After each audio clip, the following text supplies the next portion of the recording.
고린도전서 7장 17절부터 24절까지의 말씀입니다. 다 찾으신 줄 알고 우리 교독하겠습니다. 오직 주께서 각 사람에게 나눠주신 대로 하나님이 각 사람을 부르신 그대로 행하라. 내가 모든 교회에서 이와 같이 명하노라. 할례자로서 부르심을 받은 자가 있느냐? 무할례자가 되지 말며 무할례자로 부르심을 받은 자가 있느냐? 할례를 받지 말라. 할례 받는 것도 아무것도 아니요 할례 받지 아니하는 것도 아무것도 아니로되 오직 하나님의 계명을 지킬 따름이니라. 각 사람은 부르심을 받은 그 부르심대로 지내라. 내가 종으로 있을 때 부르심을 받았느냐 염려하지 말라. 그러나 내가 자유롭게 될 수 있거든 그것을 이용하라. 주 안에서 부르심을 받은 자는 종이라도 주께 속한 자유인이요 또 그와 같이 자유인으로 있을 때 부르심을 받은 자는 그리스도의 종이니라. 너희는 값으로 사신 것이니 사람들의 종이 되지 말라. 형제들아 너희는 각각 부르심을 받은 그대로 하나님과 함께 거하라. 아멘. 우리 믿음의 고백을 하나님께 올려드리겠습니다. 하나님 좋습니다. 감사합니다. 사랑합니다. 하나님 뜻이면 무엇인지 다 이루어집니다. 예수님 좋습니다. 감사합니다. 사랑합니다. 하나님 뜻이면 무엇인지 다 이루어집니다. 성령님 좋습니다. 감사합니다. 사랑합니다. 하나님 뜻이면 무엇인지 다 이루어집니다. 아멘. 하나님께 영광의 박수 올려드리겠습니다. 네, 사랑하는 교회가 갈등과 분쟁 가운데 있습니다. 그래서 바울은 안타까운 마음으로 편지를 썼습니다. 고린도전서입니다. 하나님의 사랑, 예수님의 십자가, 성령님의 도우심으로 온전히 연합하라고 이야기합니다. 이것을 우리 생활의 언어로 바꾸어 보자면 친절함 내지는 다정함이라고 이야기했습니다. 요한은 하나님은 사랑이시라고 했고 바울은 사랑은 친절한 것이다 라고 했습니다. 따라서 우리가 하나님의 사랑을 듬뿍 받고 하나님을 닮아가는 삶을 살아간다면 당연히 우리 삶 가운데 친절함은 열매로 드러나게 되어 있습니다. 우리의 삶의 결과로 나타나게 되어 있습니다. 그래서 내가 가는 곳곳마다 그 친절함과 다정함으로 내가 속한 가정과 공동체는 온전히 합하는 경험을, 온전히 합하는 은혜를 누릴 수 있게 된다는 것이죠. 그래서 모르긴 몰라도 여기까지 오실 땐 여러분 마음에 그 친절함과 다정함으로 또 하나가 되어서 온전히 합하는 그 은혜들을 누리셨기에 이 자리까지 오신 줄로 믿습니다. 그래서 서로 우리가 함께 이 시간에 칭찬을 했으면 좋겠습니다. 좌우 여러분에게 이렇게 인사합니다. 당신의 친절함에 감사드립니다. 네, 반대쪽도 인사하세요. 당신의 친절함에 감사합니다. 그래서 앞으로도 계속 친절해야 되잖아요. 그러니까 또 이렇게 인사하겠습니다. 당신의 친절함을 응원합니다. 계속 친절합시다. 나한테 좀 친절해 주세요. 네, 좋습니다. 자, 그렇다면 이 친절함은 어떤 모습으로 드러날까요? 이걸 복음적 친절함이라는 이 구체적 그냥 뭐 단어를 만들어서 표현해 보자면요, 세상에서 말하는 친절함과는 좀 차원이 다른 복음적 친절함은 우리 삶 가운데 어떻게 드러나겠냐라는 것이죠.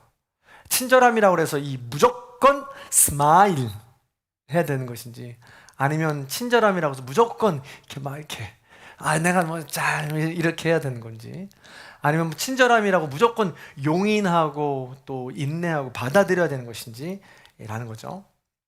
기억하십시오. 이 복음적 친절함이란 죄를 무작정 덮어주는 무른 태도가 아닙니다.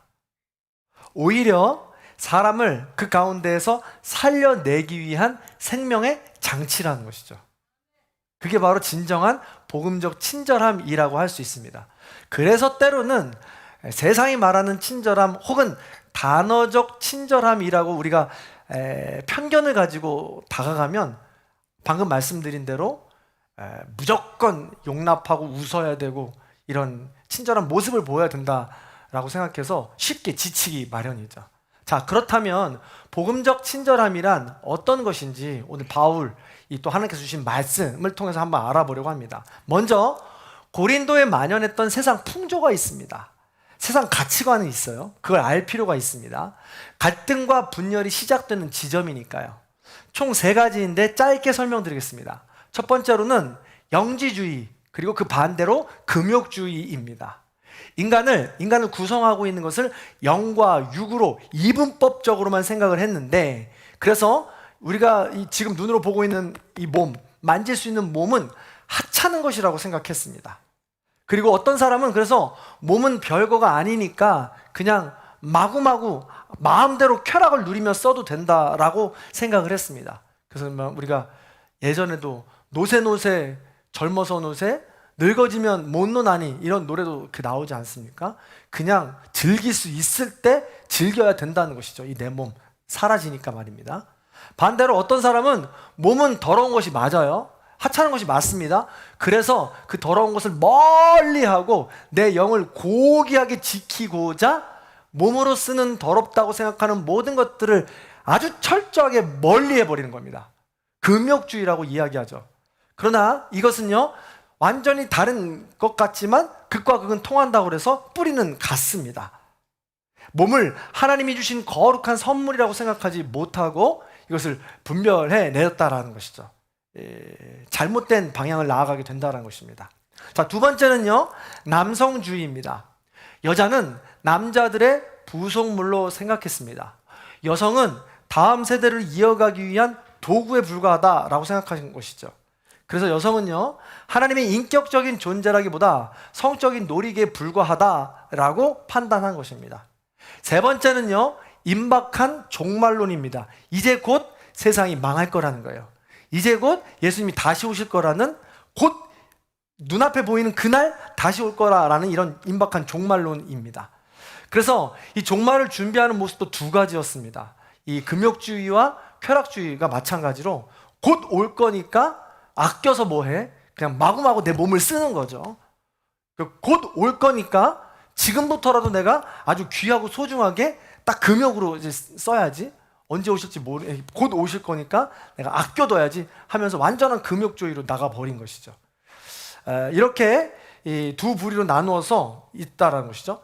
이런 세상 풍조와 바울이 전한 이 복음이 만난 것입니다. 그러면서 갈등이 시작하게 된 것이죠. 근데요, 이런 갈등이 일어나는 것은 당연합니다. 여러분, 우리가 살아가는 인간의 본능 혹은 세상 가치관으로 살아갈 때 말씀을 통하여서 나아온 우리 복음은 우리를 갈등을 일어나게 합니다. 그리고 또 복음에 관해서 새로운 방향을 잡아 나갈 수 있게 한다는 것이죠. 그래서 갈등은 사실은 불가피해요. 더 올바른 방향으로 나아가기 위해서는 말입니다. 자, 그렇다면요, 어떤 갈등이 있었을까라는 것입니다. 첫 번째로는요, 몸과 관련된 갈등입니다. 성적 문란이죠. 이 하찮은 몸이고 사라질 몸이니까 큰 쾌락을 이루기 위해서는 어떻게 사용돼도 된다라는 것이었습니다. 또한 어떻게든 내 몸을 때려서 상하게 해도 문제가 되지 않는다는 거예요. 그래서 철저한 금욕주의는 내가 지금 뭔가 몸을 갖고 잘못된 죄를 저질렀어, 혹은 내가 생각으로 지금 죄를 저질렀어, 그러면서 내 몸을 자해하는 겁니다. 막 자해하면서 네가 지금 어떻게 그렇게 더러운 생각을 할 수 있어? 더러운 짓을 할 수가 있어? 몸은 하찮은 것이니까 이제 몸을 자해하면서 그걸 대가로 다시 한번 얻어내는 것이죠.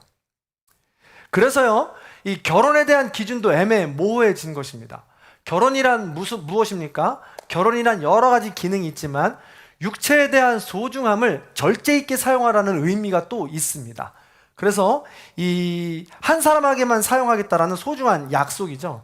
그로 인해서 내 몸을, 또 내 건강을, 내 영을 건강하게 균형 있게 사용하겠다라는 이런 약속입니다. 그런데 그것이 지금 무너지고 만 것이죠. 결혼과 상관없이 아무나 관계를 가져도 된다고 생각했습니다. 왜요? 몸은 하찮은 것이니까.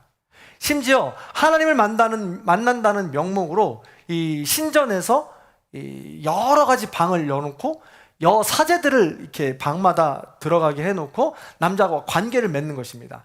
이게 바로 그때 하나님을 만나는 이 예배의 모습이고 형태였다라는 것이죠. 그러니까 이제 타락할 대로 완전 다 지금 타락해 버린 것입니다. 이렇다 보니까 성적인 문란이 바울이 정한 복음, 이 교회 내에도 침투하게 된 것입니다. 어디까지 들어왔느냐? 5장 1절에 기록되어 있습니다. 자, 5장 1절을 같이 읽어볼게요. 시작. 내가 너희 중에 심지어 음행이 있다 함을 들으니 그런 음행은 이방인 중에서도 없는지라. 누가 그 아버지의 아내를 취하였다 하는도다. 아멘. 바울의 말에 의하면 근친상간은요, 고린도, 성적으로 문란했던 고린도 지방에 아예 다른 데도 없었던 것 같다. 없다. 근데 교회 안에 지금 근친상간이 일어났다라고 이야기하는 겁니다. 영지주의와 쾌락주의, 그 성적인 문란이 교회 안에까지 들어왔다라고 이야기하는 것이죠. 그래서 교회가 세상에 영향을 주는 것이 아니라 지금 교회가 세상에 영향을 받고 있다라는 것을 바울은 통탄하며 비판하고 있는 것입니다. 뿐만 아닙니다. 이렇게 갈등이 생긴 교회들은 그 갈등을 교회 자체 내에서 정화할 수 있는 자정 정화 능력이 사라져 버렸어요. 그래서 교회 내의 갈등이 해결하지 못하고 밖에까지 나아가게 된 것이죠. 그 문제를 6장 1절에 지금 이야기하고 있습니다. 자, 5장이었어요. 6장으로 넘어와 봅니다. 같이 6장 1절도 읽어봅니다. 시작. 너희 중에 누가 다른 이와 더불어 다툼이 있는데 구태여 불의한 자들 앞에서 고발하고 성도 앞에서 하지 아니하느냐. 아멘. 갈등을 자체적으로 해결하지 못하고 구태여 세상 법정에 고발한 것입니다. 여기서 불의한 자들이라는 것은 악한 사람들이라기보다는 믿지 않는 사람들을 뜻해요. 교회는 세상의 기준보다 더 높은 기준을 가지고 자발적으로 그 기준들을 지켜나가며 살아가는 공동체입니다. 흔한 말로 법 없이도 살 사람들이 모여있는 곳이 교회 공간이 되어야 된다는 것이죠. 물론 세상 사람들과 관계하면서 살아갈 때 세상 사람들의 기준과 소통을 위해서 세상 법은 반드시 필요합니다. 도움을 받아야 하고 우리는 그 기준을 만족하면서 살아야 합니다. 범죄와 폭력 그리고 학대와 같은 문제는 공적 법의 도움을 우리는 반드시 받아야 합니다. 교회라고 해서 그것을 외면하거나 무조건 덮어주어서는 안 된다는 것이죠. 그러나 바울이 책망하는 것은 무엇이냐면 성도들이 이 교회 공동체 내에서 복음의 가치관으로 풀어낼 수 있는 문제조차도 세상의 법정으로 가지고 간 것에 지금 비판하고 있는 것입니다. 교회 안에서는요, 더 고귀한 가치를 가지고 세상 사람들보다 더 아름다운 모습으로 그 갈등을 풀어낼 수 있어야 하는데 그러지 못하고 서로 갈등 가운데 있으니까 통탄하면서 바울이 이야기하는 것입니다. 자, 또 다른 문제가 있어요. 첫 번째 성적인 문란이 있었죠. 세상 법정으로 소송하게 되는 갈등이 있었죠. 세 번째로는 그래서 또 다른 문제는 독신과 결혼, 이혼과 재혼 등의 문제가 생겼습니다. 종박한 임말론이라고 하니까 임박한 종말론이라고 이야기하니까 몸을 더럽게 해도 된다라고 하는 사람이 있는가 하면 거룩하게 해야 된다라는 사람도 있었습니다. 그래가지고 결혼을 하지 아니한 총각이나 처녀는 내 몸을 이제 곧 종말 예수님이 오시니까 거룩하게 둬야지 하고 결혼을 안 했어요. 결혼을 너무 하고 싶은데 그리고 또 오히려 그쪽이 성적으로 문란한 곳이었기 때문에 그걸 건강하게 풀어낼 수 있어야 되는데 그걸 아예 오히려 막아버린 거죠. 그러니까 사실 성도 여러분 생각해 보시기 바랍니다. 우리가 쾌락을 누리는 것은요, 하나님께서 주신 선물입니다. 인간의 본능이기도 하고요. 그것을 건강하게 아름답게 잘 사용하면 우리가 이 땅에 살아가면서 기쁨으로 살아갈 수 있는 거예요. 그런데 오히려 고린도 교회는 그걸 너무나도 방치해서 무분별하게 사용했던 것과 그것을 반대로 그걸 더 금욕주의로 지켜내야 된다고 생각했기 때문에 오히려 그것을 지키기가 더 어려웠다라는 것입니다. 안 했다라는 것이죠. 그 결혼을 말입니다. 그것도 결혼한 사람들 중에는 이제 곧 예수님이 오시니까 내가 지금부터라도 내 몸을 깨끗하게 해야지 해서 이혼하는 사람들이 생겼어요. 자다가 날벼락 맞는 일이죠. 멀쩡하게 살다가 내 아내가 갑자기 나는 거룩해야 되고 이제 곧 예수님이 오신다고 하니까 우리 이혼해야 돼. 그러면 그 남편이 뭐 어떻게 좋아하겠어요? 무슨 말이야? 라고 이야기하지 않겠습니까? 근데 이런 일이 비일비재했다는 것이에요. 근데 바울은 분명히 이야기합니다. 오늘 7장 읽은 대로 부르심 받은 그대로 그 삶의 현장에서 그걸 받아들이고 그 하나님 안에서 해석하며 살아가라고 이야기해요. 혹시 아냐? 너로 인해서 믿음을 갖게 될지. 혹시 알아? 너로 인해서 믿지 아니하는 남편과 아내가 믿음을 갖게 될지라고 이야기하면서 내게 주어진 현장, 이 삶의 인상 속에서 그것을 받아들이라고 이야기하고 있는 것입니다. 근데 이게 지금 갈등으로 일어나고 가정이 파탄되고 지금 문제가 일어나게 되었다는 것이죠. 이 밖에도 고린도 교회는 갑자기 여러 문제가 커지기 시작했습니다. 6장 9절부터 10절을 보면요, 이런 사람들을 불의한 자라고 표현하는데 이 불의한 자들은 하나님 나라를 유업으로 받지 못합니다. 어떤 사람입니까? 중간에 보면 음행하는 자, 우상 숭배하는 자, 간음하는 자, 탐색하는 자, 남색하는 자, 도적, 탐욕을 부리는 자, 술 취하는 자, 모욕하는 자, 속여 빼앗는 자, 이런 자들이 교회 안에서도 계속해서 갈등을 일으키고 있다라는 거예요. 그래서 이것을 가지고 지금 바울은 통탄하게 지금 말하고 있는 것입니다. 앞서 말씀드린 세상 풍조가 바울의 복음과 만나서 변화되기 시작하면서 이런 갈등들이 원래 있었어요. 원래 있었는데 이 복음을 만나면서 더 불거진 것이죠. 이처럼 갈등은 불가피하지만 바울은 근본적인 해결책을 제시할 수밖에 없는 것입니다. 그 근본적인 해결책이 무엇입니까? 갈등과 문제를 해결할 수 있는 근본적인 해결책은 고린도전서 7장 23절입니다. 자, 같이 한번 읽어볼게요. 큰 목소리 읽습니다. 시작. 너희는 값으로 사신 것이니 사람들의 종이 되지 말라. 한 번 더 읽습니다. 시작. 너희는 값으로 사신 것이니 사람들의 종이 되지 말라. 오늘 바울의 결론은 분명합니다. 너희는 값으로 사신 것이니 사람의 종이 되지 말라. 우리는 값으로 사신 것이니 사람들의 종이 되지 말아야 합니다. 우리는 값으로 사신 것이니 세상 풍조에 흔들리지 말아야 된다는 것이죠. 그 값이 무엇입니까? 하나님께서 예수님의 핏값으로 사신 존재라는 거예요. 우리 모두는 그렇게 예수님의 핏값으로 사신 존재라는 것입니다. 그래서 그게 얼마나 고귀한지 우리는 사람들에 의해 흔들리지 않을 수 있고 세상 풍조에 의해서 우리는 흔들리지 않아야 된다라는 것입니다. 그렇게 하나님께로부터 받은 은혜가 얼마나 큰 것인지, 그 값이 얼마나 놀라운 것인지를 우리가 알고 깨닫는다면 이 땅을 살아가면서 어떠한 세상 풍조에도 우리는 흔들리지 않을 수 있다라는 것입니다. 반면에 우리가 왜 이렇게 흔들려요? 우리가 왜 이렇게 사람들이 시선에 흔들립니까? 그것은요, 어마어마하게 크게 주신 값으로 사신 그 놀라운 은혜를 무시하고 외면하고 그걸 바라보고 있지 않기 때문에 그렇습니다. 고린도 교회가 흔들린 이유는 이런 자신의 정체성을 잃어버렸기 때문에 그렇습니다.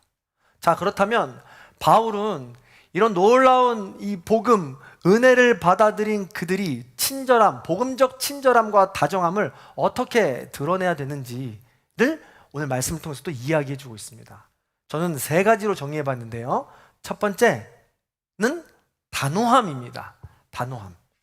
성적인 문란에 대해, 세상의 죄에 대해 단호하게 대처해야 돼요. 여러분, 제가 지금 성적인 문제에 대해서만 이야기했지만 아까 6장 9절부터 이야기한 모든 이 갈등과 문제들이 다 같은 맥락에서 이어지는 거예요. 이것만 이야기하는 게 아니에요.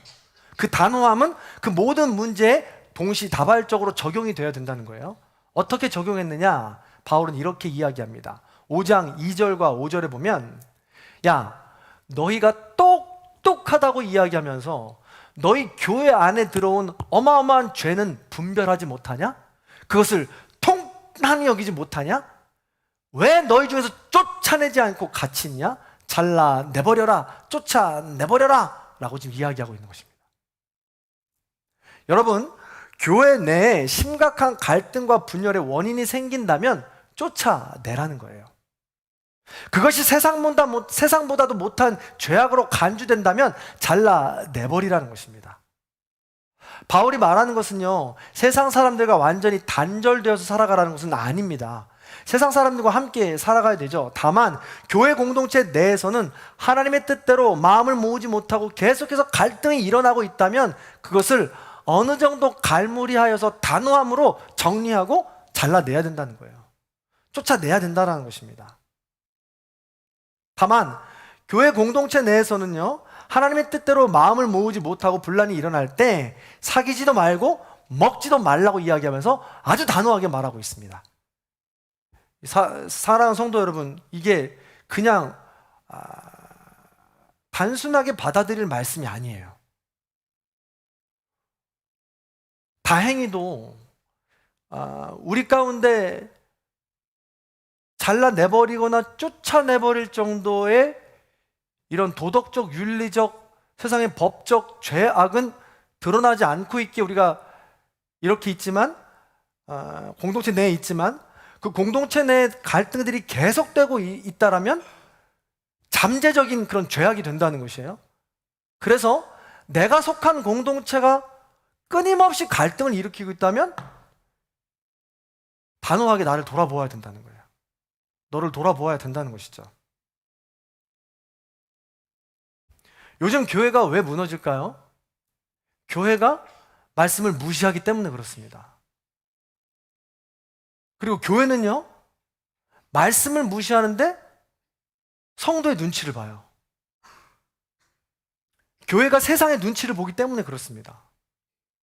여러분, 한국이 왜 자꾸 무너진다고 이야기할까요? 어른들이 아이들의 눈치를 보기 때문에 그렇습니다. 학교가 왜 무너진다고 이야기합니까? 선생님이 아이들의 눈치를 볼 수밖에 없기 때문에 그래요. 부모님들의 눈치를 볼 수 없기 때문에 무너진다는 것입니다. 제가 청년 시절만 해도 저희 고향교회를 생각하면 아주 중심가에 있었어요. 그리고 이제 골목골목길로 해서 이제 학교들이 이제 질비하게 이어져 있는 곳이었는데, 그 중에 고등학교가 하나 있었는데 그 골목이 아주 숨기 좋아요. 숨기 좋으면 골목에 숨어서 우리 고등학교 남녀 학생들이 뭘 할까요? 담배를 피는 거죠. 그럼 저는 그때 이제 아주 신실한 청년으로서 지나가면서 뭐라고 할까요? 예, 이놈들! 이리 와! 그래서 막 불러요. 막 부릅니다. 그래서 불러가지고 또 이제 교회 청년이잖아요? 그래서 이것저것 물어보면서, 에이, 뭐, 교회 다녀야지. 뭐 힘든 일 있어? 어려운 일 있어? 담배부터 끄고, 이놈아. 그래서 얘기를 할 수 있었어요. 근데 지금은 어떨까요? 지금은 절대 그렇게 못하죠. 지금은 저는 이제 삥 돌아가요. 피해가죠. 어떻게 될까봐. 너무 무섭잖아요. 그렇죠? 그래서 이렇게 좀 무섭고 두려운 이런 존재들이 되어버렸다는 거예요. 그런데요, 이렇게 계속해서 무너지는 이유가 어른들, 또 선생님들, 부모님들, 건강한 성숙한 그리스도인들이 사라지기 때문에 그렇습니다. 근데 초대 교회를 생각해 보면 건전한 교회의 3대 표지가 있었어요. 그게 뭐냐면 첫 번째로는 말씀이었고요, 두 번째로는 성찬례였습니다. 성찬식과 세례식이었어요. 세 번째가 권징과 치리였습니다. 교회 가운데 갈등이 계속해서 일어난다면 권징과 치리를 통해서 그 갈등을 잡았어야 된다는 거예요. 혼이 났어야 된다는 것입니다. 그리고 규제를 받을 것은 받아야 된다라는 것이었죠. 그런데 이제 교회가 이런 것들이 사라지니까 계속해서 좋은 게 좋다고 어줍지 않게 덮어주기만 하다 보니까 누군가는 원치 않는 상황에서 계속 참아야 하고 계속해서 폭력적인 상황에 노출될 수밖에 없다라는 것이죠. 그리고 결국 그 약자는 교회를 떠나버리게 되는 것이고 나도 모르는 죄를 그 안에서 계속해서 쌓아가게 된다라는 것입니다. 따라서 교회도 단호하게 적절한 권징과 치리에 이것이 필요하다라는 것입니다. 그게 오히려 친절함이 될 수 있다라는 것이죠. 단, 여러분, 제가 이렇게 이야기한다고 해서 권징과 치리에 대한 것만 또 계속해서 이렇게 또 치켜 세워주면 안 됩니다. 권징과 치리의 정말 목적은 버림이 아니라 회복입니다. 죄로부터 공동체를 보호하고 죄인을 다시 하나님 앞에 세우기 위한 장치라는 것이죠. 따라서 우리는 왜 단호해야 합니까? 그 단호해야 되는, 권징과 치리를 해야 되는 목적을 또 알아야 됩니다. 왜요? 우리는 값으로 사신 거룩한 한 몸이기 때문에 그렇습니다. 내 팔이 아파요? 단호하게 잘라내야죠. 여러분 팔이 아파서 골마지고 있어요. 반드시 그럼 뭘 해야 됩니까? 수술을 해야 되잖아요. 아프니까요. 이 상처 부위를 도려내야 되잖아요. 이것이 반드시 단호함으로 필요하다는 것입니다. 두 번째입니다. 두 번째로는요, 거룩함입니다. 단호함을 보이지 못한 고린도의 갈등은 세상 법정으로 갑니다. 이것을 통탄하면서 바울은 큰 소리로 꾸짖고 있는 것입니다. 자, 6장 2절과 3절입니다. 같이 한번 읽어볼게요. 시작. 성도가 세상을 판단할 것을 너희가 알지 못하느냐? 세상도 너희에게 판단을 받겠거든 지극히 작은 일 판단하기를 감당하지 못하겠느냐? 우리가 천사를 판단할 것을 너희가 알지 못하느냐? 그러하거든 하물며 세상을 이기랴. 아멘. 믿지 않는 이 세상 법정에서 판단을 받는 것을 부끄러워해야 한다고 이야기합니다. 왜 그럴까요? 우리는 성도이기 때문에 그렇습니다. 성도란 거룩한 사람들을 이야기합니다. 거룩한 사람이란 세상과는 구별된 사람을 의미해요. 얼마나요? 성도는 세상을 판단할 만큼 거룩한 사람이 되어야 된다는 거예요. 성도는요, 천사를 판단할 만큼 거룩한 사람들이라는 겁니다. 천사라고 해서 우리가 선한 천사를 이야기하는 게 아니에요. 타락한 천사를 우리가 마지막 때에 보좌 우편에 앉아 같이 판단할 자격을 얻게 된다는 것입니다. 고린도 교인들은요, 세상을 판단하고 천사를 판단할 거룩한 성도들입니다. 그런데 어떻게 믿지 않는 사람들에게 판단을 받으려고 그 자리에 섰느냐라고 이야기하는 거예요. 이것은 마치 이런 겁니다. 부부가 다 자란 부부가 부부싸움을 엄청나게 하고 난 다음에 유치원 우리 자녀에게 물어보는 것과 똑같다는 거예요. 누가 잘못했어? 아빠가 잘못했니? 엄마가 잘못했니? 걔한테 묻는다고 뭘 알겠어요? 올바른 대답이 나오겠습니까? 아니잖아요. 세상 법정까지 갔다는 것은 다양한 해석을 나올 수 있습니다. 첫 번째, 성도 간의 갈등을 미리 해결하지 못한 것은 이들을 제어할 만한 그 공동체에 어른이 없다는 거예요. 공동체 내에서 어른이 없고 어른이라고 생각하는 사람도 없다는 겁니다. 그리고 두 번째, 어른이 있다고 해도 당사자들이 지극히 자기중심적으로 계속해서 갈등을 일으키는 거예요. 듣지 않는다는 겁니다. 영적 아이죠. 당사자들이나 그 공동체나 모두 서로 양보를 하지 않는다는 것입니다. 그러나 교회라면 하나님 나라의 고귀한 가치를 가지고 있는 사람이 모인 곳이라면 그 갈등이 있더라도 반드시 언젠가는 해결이 되어야 된다는 거예요. 그 고귀한 가치를 가지고 말이죠. 근데 여러분, 내가 속한 공동체가 계속해서 똑같은 갈등을 가지고 지금 나아가는가?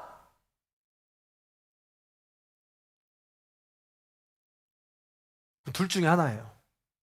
거기 영적 어른이 없거나 아니면 영적 어른이 있어도 영적 어른의 말을 듣지 않는 영적 아이만 있기 때문에 그렇습니다. 거룩함이 없는 거예요. 그래서 거룩하게 분별할 수 있는 시점이 필요하다는 것입니다. 그래서 바울은 그 거룩함을 이렇게 표현하는 거예요. 고린도전서 6장 7절을 봅니다. 이렇게 기록되어 있죠. 같이 읽어볼까요? 읽습니다. 시작. 너희가 피차 고발함으로 너희 가운데 이미 뚜렷한 허물이 있나니 차라리 불의를 당하는 것이 낫지 아니하며 차라리 속는 것이 낫지 아니하냐. 아멘. 피차 고발한다는 것은 그 비율이 어찌 되었던 간에 쌍방에 모두 과실이 있다는 거예요. 갈등하는 공동체는 반드시 쌍방에 과실이 있다는 거예요. 그게 50대 50이든 80대 20이든 10대 90이든 모두 다 갈등의 원인이 있다는 것입니다. 그러나 과실이 많은 쪽은 용서를 구하지 않고 피해가 많은 쪽은 더 큰 배상을 요구하며 그 합의점을 찾지 못한다면 결국 세상 법정으로 가는 것이죠. 그때 바로 이런 거룩한 마음을 표현할 영적 어른이 필요한 거예요. 차라리 내가 불의를 당하고 말지, 차라리 내가 손해를 보고 말지, 차라리 내가 참고 말지. 이처럼 누군가 한 사람이 그렇게 숙여질 때 그 갈등은 해결되는 것입니다. 그런데 꼭 기억하십시오. 그렇게 숙여주는 사람이 있으면 그 숙임을 받는 영적인 성숙한 사람도 반드시 필요한 거예요. 양방으로 같이 있어야 되는 것이죠. 그래서 이 말씀은 약한 사람에게 계속 당하고만 있으라는 말이 아닙니다. 가해자의 죄를 계속 덮어주라는 말도 아닙니다. 다만 복음 안에서 성숙한 사람은 자기 권리를 끝까지 주장하는 것만이 능사가 아님을 그때 알게 되는 것이고, 그런 사람들을 서로 키워내는 것이 건강한 공동체다라는 것입니다. 따라서 복음적 친절함이란 우리는 왜 거룩해야 되는지, 우리 모두가 값으로 사신 구별되어져야 될 성도이기 때문에 그런 겁니다. 자, 마지막으로 세 번째 볼게요. 마지막 세 번째는 그렇게 거룩함이 구별되어서 끝나는 것이 아니라 반드시 세 번째 성숙함으로 이어져야 합니다. 자, 6장 12절을 보겠습니다. 12절도 읽어볼게요. 시작. 모든 것이 내게 가하나 다 유익한 것이 아니오 모든 것이 내게 가하나 내가 무엇에든지 얽매이지 아니하리라. 아멘.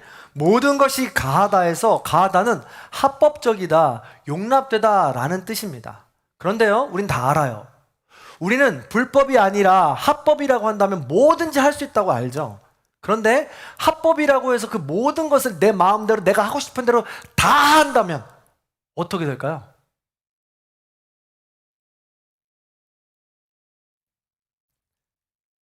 뭐든지 다 한다고 하면 그 공동체는 반드시 갈등을 일으키게 되어 있다는 것이에요. 무엇인지 다 할 수 없는 것은 다 유익하지 않기 때문에 그렇습니다. 너무 놀라운 것은요, 여기서 유익하다의 이 헬라어는요, 쉼페로예요. 쉼페로가 무슨 뜻이냐면 함께 견디다라는 뜻입니다.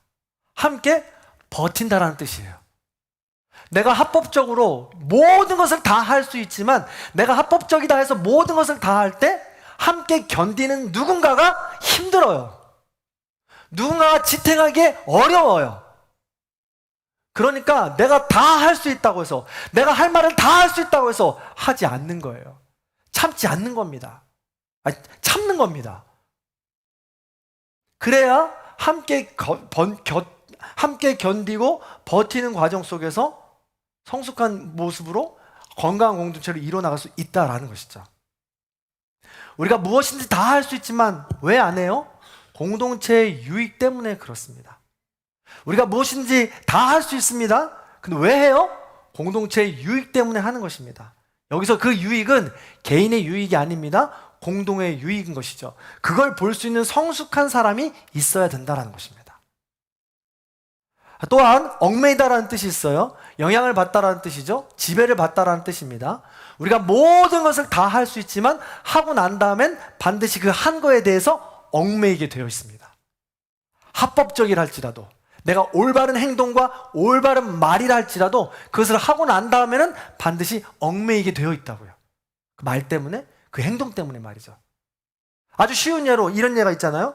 우리가 신용카드가 있어요. 신용카드는 모든 것을 할 수 있습니다.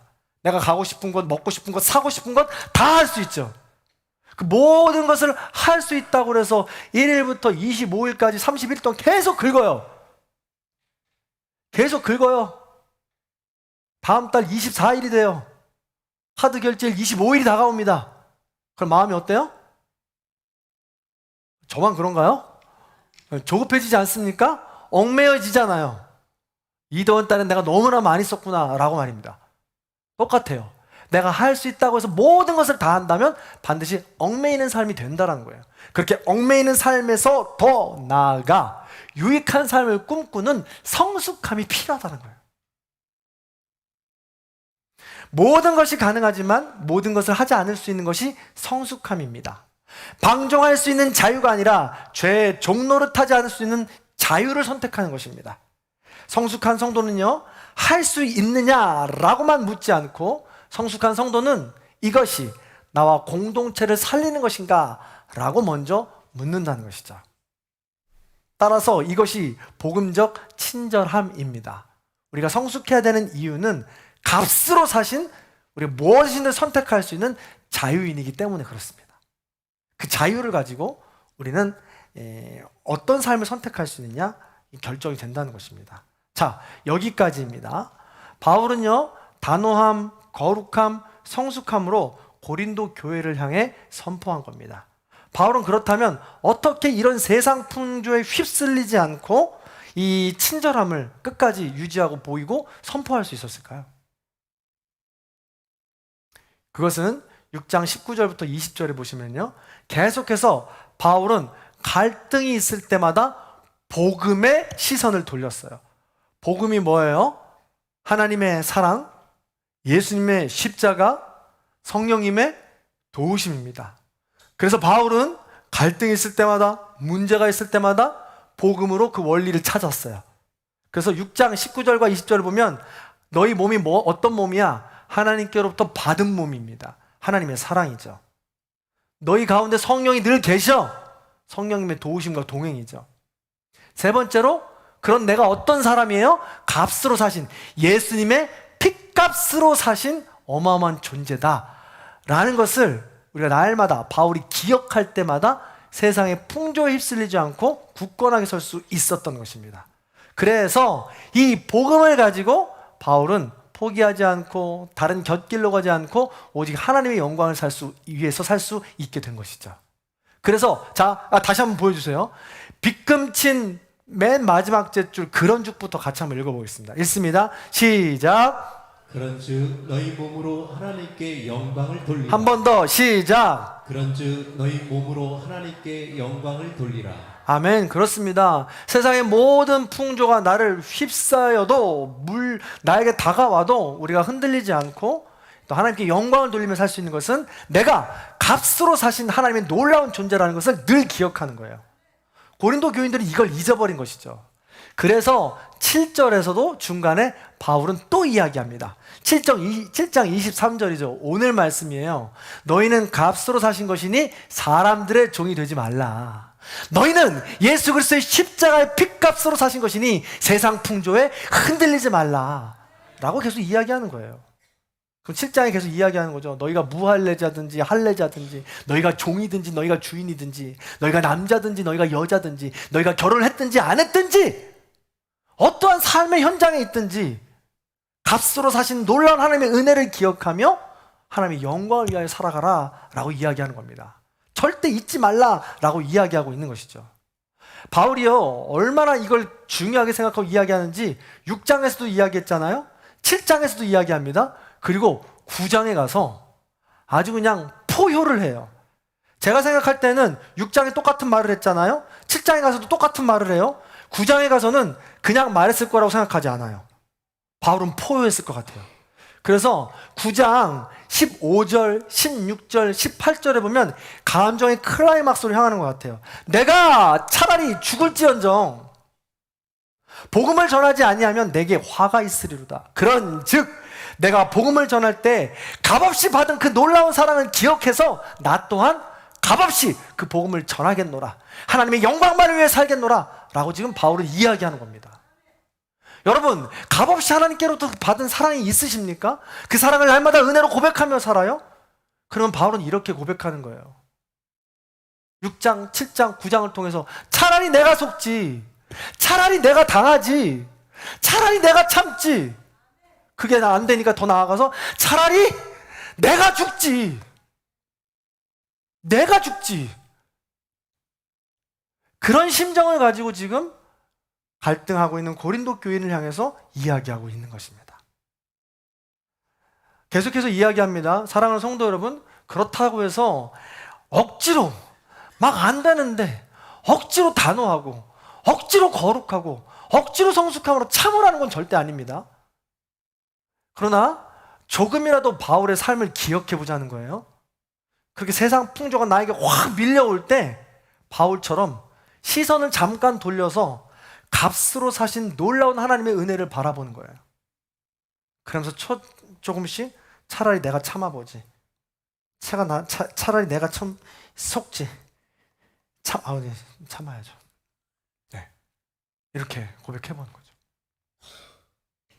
그럴 때 내가 죽을지언정 복음을 전하리라. 값없이 내게 생명을 주신 예수님을 닮아 나도 값없이 복음을 전하리라 라고 선포하고 예수님을 닮은 모습이 드러나게 된다는 것입니다. 말씀을 마무리해 볼게요. 우리가 속한 공동체에도 세상 풍조가 몰아쳐서 수많은 갈등과 문제들이 여전히 일어납니다. 그러나 하나님은 하나님의 사랑, 예수님의 십자가, 성령님의 도우심이라는 어마어마하게 놀라운 은혜를 우리에게 부어주시고 또 그것이 우리의 삶 가운데 친절함으로 드러나서 하나님을 닮아가라고 말씀하십니다.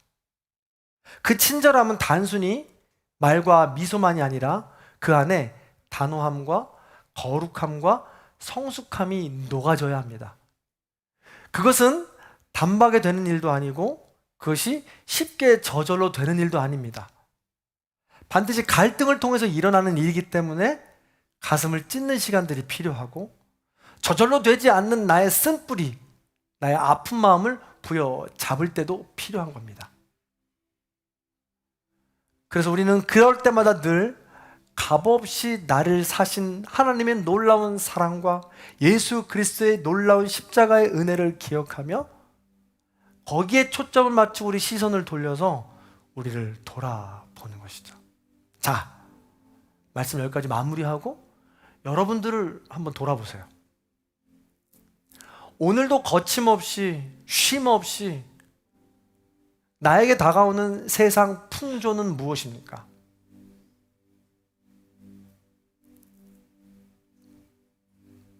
몇 가지 제가 정해봤어요. 첫 번째는요, 비교와 성과주의가 우리를 흔듭니다. 내가 더 좋은 집을 사야지, 더 좋은 차를 타야지, 더 좋은 학교, 더 좋은 직장에 들어가야지. 왜 그럴까요? 비교와 성과를 하면서 더 행복해지기 위한 우리의 목표 지향적인 모습 아니겠어요? 그런데 그 이면에는요, 또 다른 세상의 참소는 뭐냐면, 야, 너 아직도 멀었어. 너 아직도 부족해. 그거 갖고 여전히 안 돼. 세상 사람들 무시할 거야. 넌 그 존재밖에 안 돼. 라고 하는 소리를 동시에 듣고 있다는 증거예요. 그렇기 때문에 그냥 그 성과주의에, 그 비교에 우리 날마다 허덕이는 것이죠. 또 뭐가 있을까요? 소유주의입니다. 내가 이걸 가지면 행복할 수 있어. 내가 이걸 가지면 다른 사람들이 날 좀 더 행복한 사람으로 보겠지. 이런 소유주의. 또 뭐가 있을까요? 내 감정과 내 권리가 가장 중요하다고 생각하는 자기중심주의가 있습니다. 요즘에 이제 뭐 심리 상담이라던가 자기 개발서들이 굉장히 많이 나와서 내가 얼마나 중요한 존재인지를 이야기합니다. 그런데 나만 중요하다는 존재를 이야기하다 보니까 성과주의, 비교주의, 소유주의, 이게 판을 치는 거예요. 그러니까 힘들죠. 또 뭐가 있어요? 이 쾌락과 중독의 문화입니다. 스마트폰을 비롯한 그 모든 것에 이 정도면 괜찮겠지 하고 우리가 수용을 하지만 어느새 거기에 빠져서 헤어나오지 못하고 있죠. 분노와 정죄의 문화는 어떻습니까? 우리는 아주 쉽게 사람을 판단하고 분노해서 정죄하자. 우리나라 문화 아닙니까? 구체적인 예를 들지 않아도 하루에도 수십 번씩 뉴스에 나오는 것이 이런 뉴스들입니다. 또 하나는요, 세상 풍조가 어디까지 들어왔는가? 저는 정말 이게 제일 무섭다고 생각해요. 신앙의 사유화입니다. 신앙도 내 취향에 맞아야 된다라고 생각하는 것이죠. 이 교회 나랑 잘 맞아. 저 설교 내 스타일 아니야. 내가 지금 속한 공동체 힘들어. 그 까탈스러운 사람 만나고 싶지 않아. 물론 이런 것들이 건강한 분별도 필요합니다. 그러나 신앙이 지나치게 나의 취향으로 나아간다면 결국요, 우리는 하나님을 섬기는 것이 아니라 나를 섬기는 사람이 되어요.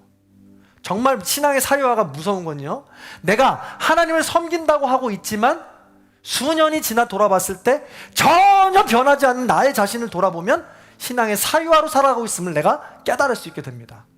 내가 여전히 친절함과 다정함은 없고 분별함과 또 거룩함과 또 단호함과 이런 성숙함의 모습을 보이지 않는 그런 신앙의 제자리를 걸어가고 있다면 나는 지금 신앙의 사유화를 살아가고 있는 거예요.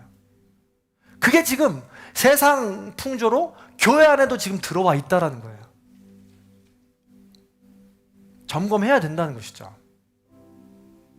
또 어떤 게 있을까요? 우리를 극한 좌절과 절망에 빠뜨리는 것 중에 하나가 질병입니다. 제가 최근에 굉장히 놀란 것은요, 질병에 대한 우리의 생각과 해석도 사실은 세상 풍조였다는 거예요. 자, 우리가 큰 병에 걸렸을 때 어떤 표현을 많이 씁니까? 암에 걸렸다고 이야기했을 땐 암은 굉장히 무섭고 좌절하게 하고 절망하게 하고 우리가 터부시해야 되고 무서워야 될 질병이라고 생각합니다. 그래서 그런 질병에 걸리면 우리는 투병한다라는 표현을 써요. 병과 싸운다는 표현을 쓰는 거죠.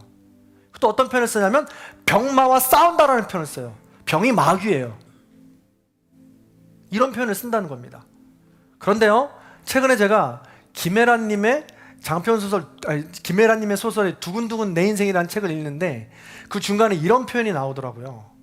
내 몸이 나에게 말을 걸기 시작했다. 그것도 아주 자주. 제가 문장을 읽다가 이 문장에서 멈춰섰어요. 우리가 질병에 걸리고 아픈 것들이 이렇게 있을 때 무조건 싸워야 될 대상으로 생각하는 것이 아니라 이 작가는 내 몸이 드디어 말을 걸기 시작했다는 거예요. 아, 침침하게 안 보이기 시작해서 눈이 말을 거는 거예요. 아, 네 눈 좀 더 관리를 해야 된대. 아, 나 지금 좀 일찍 자야 된다라는 이야기구나. 핸드폰을 좀 덜 봐야 된다는 이야기구나. 지금 컴퓨터를 좀 덜 보라는 네 말이구나 라는 거죠. 내가 자도 피곤하고 몸이 지금 말을 듣지 않아요. 근력이 감소됐어요. 이런 것들이 몸이 지금 말을 걸고 있다는 증거라는 거죠. 이렇게 하나님의 섭리로 우리가 이런 것들을 해석한다면 병 때문에 우리가 좌절하지 않을 수 있어요. 병 때문에 절망하지 않을 수 있습니다. 천천히 대화하면서 하나님 뜻이 어디에 있는지 그 질병에 대해서 우리는 해석할 수 있는 것이죠. 가장 먼저 질병에 걸린 병 치료를 받아야 되는 당사자는 물론 이거려니와 함께하는 그 가족들과 그 모든 지인들도 조금 더 넉넉한 마음으로 함께 해석해 볼 수 있는 그런 경지까지 가야 된다는 것이죠. 그래서 바울은 계속해서 우리에게 이야기하고 있는 것입니다. 너희는 값으로 사신 것이니 사람들의 종이 되지 말라. 세상 풍조에 익숙해지지 말라. 우리는 사람들의 평가로 값이 정해지는 사람이 아닙니다. 세상의 유행으로 방향을 정하는 사람도 아닙니다. 내 욕망과 권리의 종도 아니고요. 어떠한 질병과 어떠한 세상의 역경에 좌절하고 절망하는 존재도 아닙니다. 우리는 값으로 사신 소중한 존재이기에 그 놀라운 사랑을 바라보며 다시 일어날 수 있는 하나님의 자녀인 것입니다. 그러므로 세상 풍조가 오늘도 거침없이 우리를 공격한다 할 때 우리는 값으로 사신 예수 그리스도를 기억하며 예수님께 피하는 거예요. 어떻게든 내 힘으로 성과, 소비, 내 자기중심적으로 자기개발로 이겨나가려고 하는 게 아니라 가장 먼저 피난처 대신 예수님께 숨어야 된다는 것이죠. 그렇게 오늘 말씀을 기억하시면서 여러분에게 오늘도 지금도 내 마음 가운데 계속해서 침투하고 있는 세상 풍조 앞에서 거룩하신 하나님만을 바라보고 나를 위해 십자가에 달려 죽으신 그 예수님을 기억하며 오직 그 영광을 위해 또 세상의 사람들이 흔들리지 않고 자유롭게 살아가실 수 있기를 간절히 소망합니다. 그 마음을 담아서 우리 이 찬양 함께 불러보겠습니다. 기도하는 마음으로.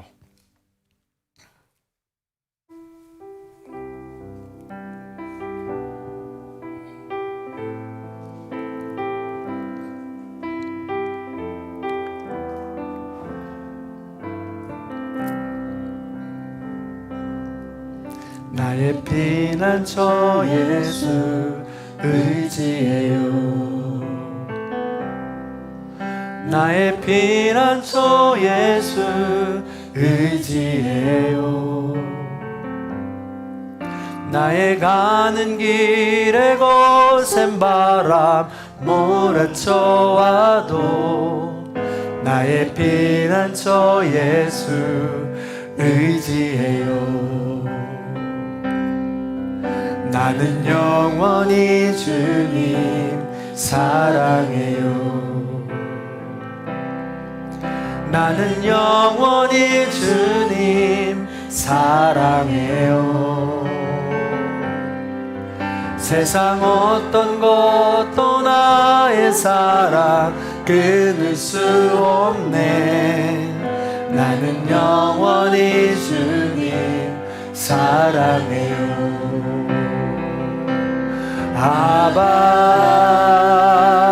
아버지 나를 사랑하시니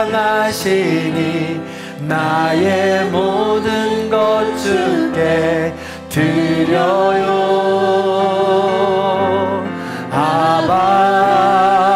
아버지 내가 여기 있으니 주의 영광 위하여 써주세요. 나의 피난처 예수, 나의 피난처 예수 의지해요. 나의 피난처 예수 의지해요. 나의 가는 길에 거센 바람 몰아쳐와도 나의 피난처 예수 의지. 나는 영원히 주님 사랑해요. 나는 영원히 주님 사랑해요. 나는 영원히 주님 사랑해요. 세상 어떤 것도 나의 사랑 끊을 수 없네. 나는 영원히 주님 사랑해요. 아버지 나를 사랑하시니 나의 모든 것 주께 드려요.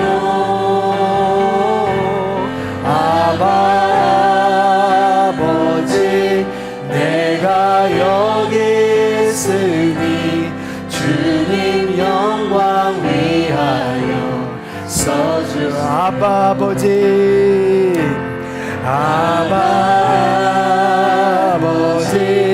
나를 사랑하시니 나의 모든 것 주께 드려요.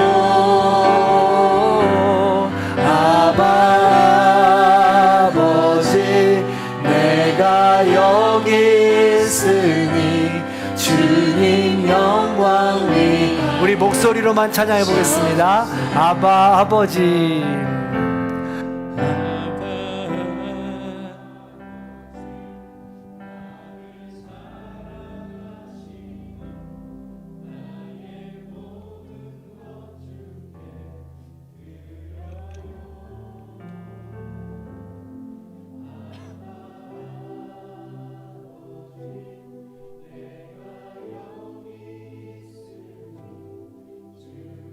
영광 위. 한 번 더 찬양할 텐데 내 목소리가 나의 귀에 들릴 정도로 찬양해야 돼요. 아버지.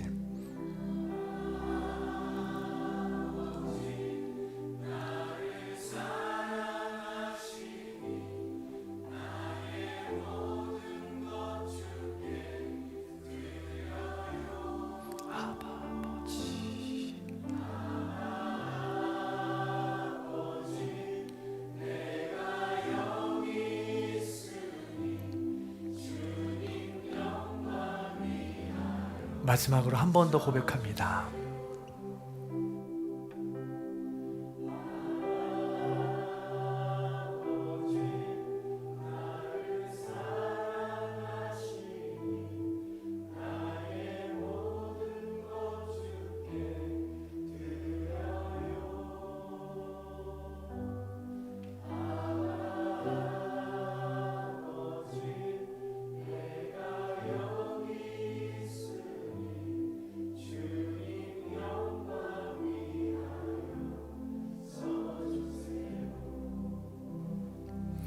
이 시간 다 함께 눈을 감고 오늘 말씀을 기억하며 잠시 조용히 기도합니다.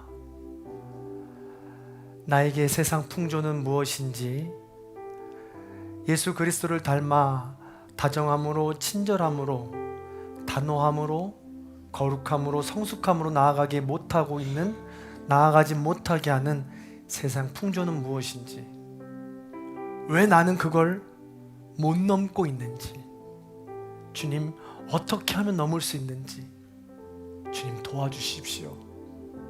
도와주십시오. 그 마음을 가지고 기도합니다.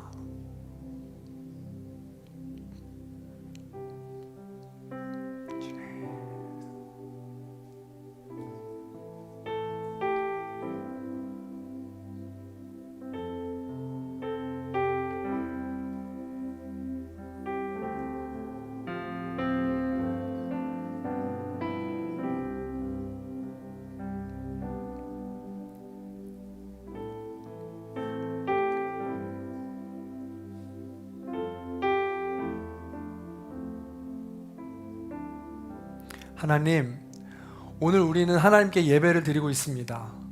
예배의 주인은 내가 아닙니다. 우리가 아닙니다.